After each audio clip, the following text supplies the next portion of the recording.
سارے مسائل ہیں جو شہر کے اندر اس دن سے چل رہے ہیں جس دن سندھ حکومت نے چیف منسٹر نے لاک ڈاؤن اناؤنس کیا تھا.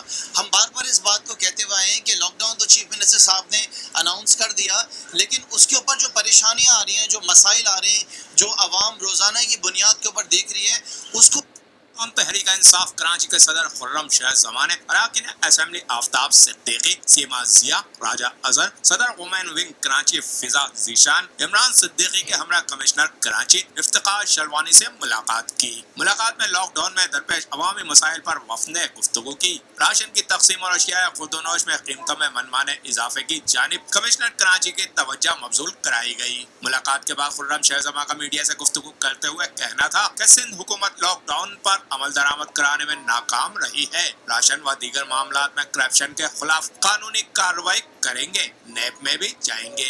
کمشنر صاحب سے کہا ہے کہ آپ کے لاک ڈاؤن کے جو بتائے ہوئے احکامات ہیں ان پہ عمل بالکل نہیں ہو رہا, وہ آپ کرائیں.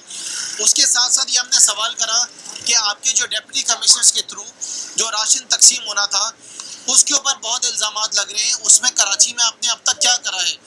تو پہلے تو کمشنر صاحب نے بتایا کہ شاید 4 لاکھ راشن تقسیم ہو گیا ہے. پھر جب انہیں میں نے بتایا کہ 2.5 لاکھ تو آپ کے چیف منسٹر فرما رہے ہیں پورے صوبے کے اندر, تو 4 لاکھ تو پاسبل ہے ہی نہیں. خرم شہ زمان کا مزید کہنا تھا اشیاء خورد و نوش کی قیمتوں میں منمانے اضافے کے خلاف چھاپے مارے جانا چاہیے. شہر کے اندر لوٹ مار کا سلسلہ شروع ہو گیا ہے. جتنی دکانیں ہیں جو راشن کی دکانیں ہیں وہ اپنی مرضی سے قیمتیں لے رہے ہیں.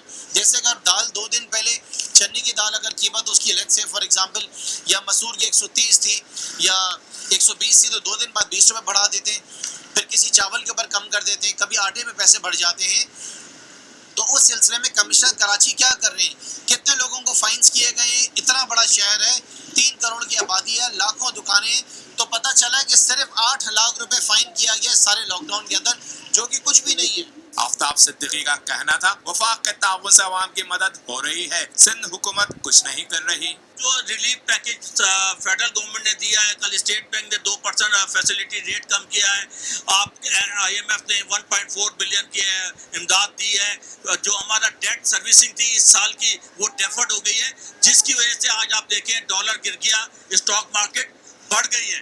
تو یہ وہ ریلیف پیکیجز ہیں جو فیڈرل گورنمنٹ نے دی ہے. ہمیں کہیں سندھ گورنمنٹ سے کوئی ریلیف پیکیج یا لوگوں کو جو ریلیف ملنا تھا وہ کہیں نظر نہیں آیا. پاکستان تحریک انصاف کے رہنماؤں نے وزیر اعظم کے احساس پروگرام کو سراہتے ہوئے کہا کہ آج وزیر اعظم کے اس اقدام کو دنیا میں سراہا جا رہا ہے. کیمرہ مین رشید علانہ کے ساتھ Hafeez Ansari, metro one news, Karachi.